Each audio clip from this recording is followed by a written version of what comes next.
ఎక్కడి దురవస్థలు ఏటి దేహము. ఇది అన్నమాచార్యులు వారు రాసిన కీర్తనలో ఒక ప్రసిద్ధమైన కీర్తన. ఈ కీర్తన యొక్క ప్రధాన సారాంశం శరీరం యొక్క అస్థిరత, మనస్సు యొక్క చంచలత్వం మరియు మలినాలను గురించి వివరిస్తూ మోక్షాన్ని పొందటానికి ఏకైక మార్గం శ్రీ వెంకటేశ్వరుని కృప మాత్రమే అని మనకు నొక్కి చెబుతున్నారు అన్నమాచార్యుల వారు. ఈ కీర్తన యొక్క అర్థాన్ని ఈ వీడియో ద్వారా తెలుసుకోవడానికి మనం ప్రయత్నిద్దాం. ఎక్కడి దురవస్థలు ఏటి దేహము, లోన చిక్కి జీవుడు మోక్షసిరి చెందలేడు. ఈ దేహము లోపల ఇదెక్కడి దురవస్థరా బాబు, ఎంతటి దారుణమైన స్థితి ఇది. ఈ శరీరం లోపల చిక్కుకున్న జీవుడు మోక్షమనే సిరిని, సంపదను పొందలేకపోతున్నాడు కదా. శరీరమే సమస్త కర్మలకు, కోరికలకు, బంధాలకు మూలమైనది. ఈ భౌతిక దేహం అనుబంధం వలన దాని సుఖాల కోసం తాపత్రయపడుతూ ఉంటాము. దాని వలన అసలైన లక్ష్యమైన మోక్షాన్ని మర్చిపోతున్నాము.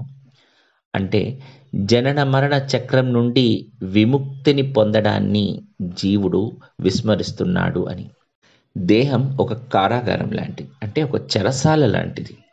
ఇందులో ఈ జీవుడు ఆత్మ బందీ అయి ఉంది. అలా బందీ అయిన ఆత్మ స్వేచ్ఛను కోల్పోతుంది. ఎందుకు అంటే ఆత్మ పరమాత్మను చేరటానికి మనం ప్రయత్నించటం లేదు కాబట్టి. ఇదే దురవస్థ. ఒడలు మాంసపూరమొక పూటైన మీదు కడుగకున్న కొరగాదు,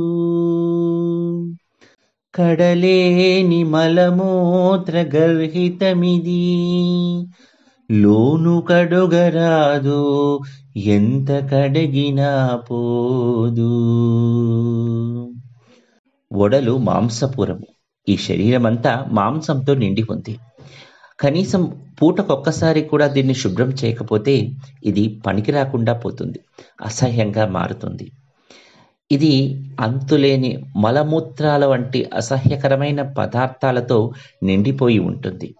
దీన్ని లోపల నుంచి శుభ్రం చేయలేము. ఎంత శుభ్రంగా ఉంచుకోవాలి అని ప్రయత్నించినా కూడా అది కుదరని పని.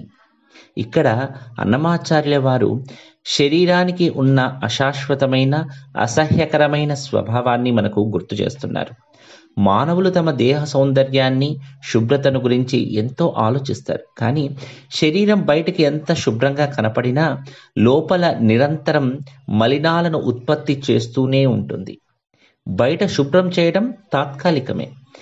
భౌతిక దేహంపై ఉన్న మోహాన్ని, అహంకారాన్ని తగ్గించుకోవాలని, అంతర్గత శుద్ధి, మనస్సును శుద్ధి చేసుకోవాలని, దానిపై మానవులు దృష్టి పెట్టాలి అని ఈ చరణంలో మనకు చెబుతున్నారు.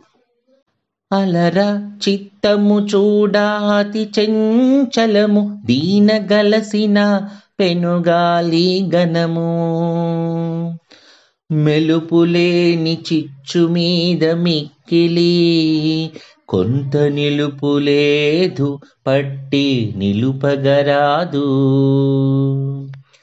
మనం గమనిస్తే మన మనసు చాలా చంచలమైనది, అస్థిరమైనది కదా. ఈ మనసుతో కలిసే మన ప్రాణం ఏదైతే ఉందో దాని ఉనికిని మనం గుర్తించలేము. ఈ మనసు మీద ఎక్కువగా తెలివిలేని అగ్ని, అంటే కామం, క్రోధం వంటివి చిచ్చు రగిలిస్తూ ఉంటాయి. ఈ మనసుకి స్థిరత్వం లేదు.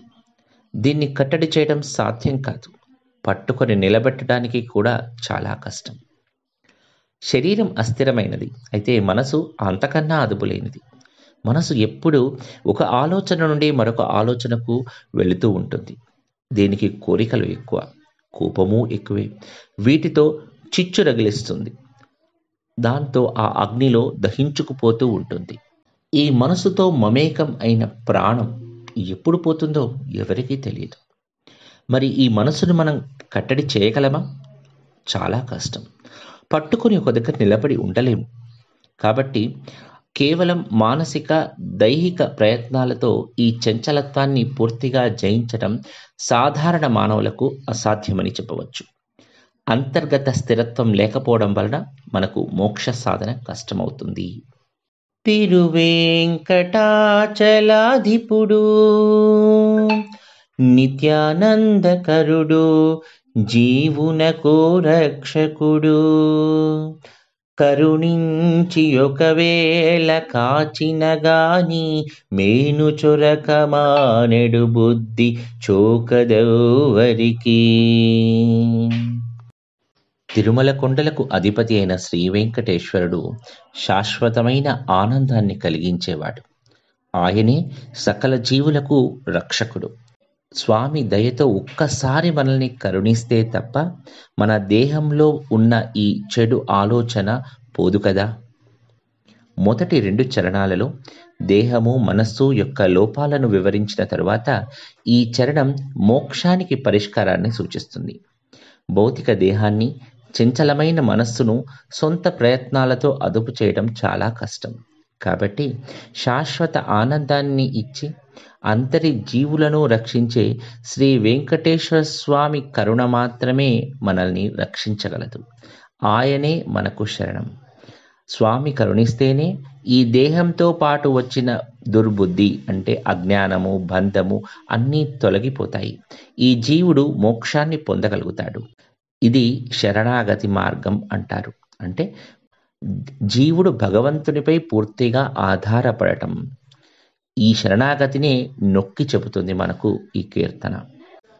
ఎక్కడి దురవస్థలు ఏటి దేహము, లోన చిక్కి జీవుడు మోక్షసిరి చెందలేడు. ఈ కీర్తన మానవ జీవితంలో 3 ముఖ్యమైన వాస్తవాలను బోధిస్తుంది. 1 అస్థిరమైన శరీరము, చంచలమైన మనస్సు, మరొకది దైవ కరుణ ముఖ్యము అని. మనం ప్రేమించే మరియు అహంకరించే ఈ శరీరము అశాశ్వతమైనది, నిరంతరం మలినాలతో కూడుకున్నది. దీనిపై అతిగా దృష్టి పెట్టడం వల్ల ఆత్మకు బంధాన్ని మనం పెంచుతున్నాము. మన ఆలోచనలు, కోరికలు అదుపు లేకుండా ఉంటాయి. కేవలం మనసుపై ఆధారపడి మనం మోక్షాన్ని సాధించడం లేదు. అంతర్గత శాంతి కోసం మనసును నియంత్రించడం అత్యవసరం. మనిషి యొక్క సొంత ప్రయత్నాలు, శరీర శుద్ధి, మనోనిగ్రహం లాంటివి కేవలం పరిమితమైనవి మాత్రమే. మోక్షం అనే గొప్ప లక్ష్యాన్ని చేరుకోవడానికి జీవునికి దేవుని దయ, ప్రేమ అత్యంత అవసరం. ఆ స్వామి దయతోనే మనకు అజ్ఞానం తొలగుతుంది, మనకు మోక్షం లభిస్తుంది. ఇది ఈ కీర్తన యొక్క పూర్తి అర్థం. ఈ కీర్తన భక్తి మార్గంలో శరీర వైరాగ్యం మరియు శరణాగతి యొక్క ప్రాముఖ్యతను స్పష్టంగా తెలియజెప్తుంది. పరమాత్ముడైన ఆ వెంకటేశ్వర స్వామి పాదాలను సేవిద్దాం, భవబంధాల నుండి విముక్తి పొందుదాం, మోక్షాన్ని పొందుదాం.